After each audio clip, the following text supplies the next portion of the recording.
ఎడమ చేతిలో పెడతాడు. పెట్టిన తర్వాత అప్పుడు చెప్తున్న మాట, ఆశీర్వదింపబడిన జనమ రండి, లోకము పుట్టినది మొదలుకొని నీ కొరకు సిద్ధపరచబడిన ఈ యొక్క రాజ్యాన్ని స్వతంత్రించుకొనిడి అంటాడు. ఎవరికంటే ఈ మాట అంటున్నాడంటే నీతిమంతులు చెప్తున్నాడు.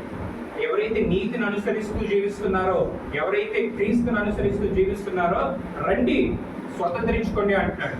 అప్పుడు అక్కడ నీతిమంతులు వాళ్ళు అనుకుంటారంట, ఏంటి మేమేనా అని అనుకుంటూ అక్కడ ప్రభు వారు అంటారు, ఆకలి కొని ఉన్నాను, మీరు నాకు భోజనం పెట్టిద్రి, దప్పి తిన్నప్పుడు మీరు దాహం తీర్చిద్రి, పరిదేశన ఇంటున్నాయి అప్పుడు నాకు సరి చేరుకుంటువి, తర్వాత రోగిగా ఉన్నప్పుడు నీవు నన్ను చేర్చుకుంటువి అని అంటే, ఇవన్నీ నేనెప్పుడు చేశానయ్యా, ఇవన్నీ నేనెప్పుడు చేశాను అని అక్కడ నీతిమంతులు అనుకుంటారు. ఆ మాట చదువుమా.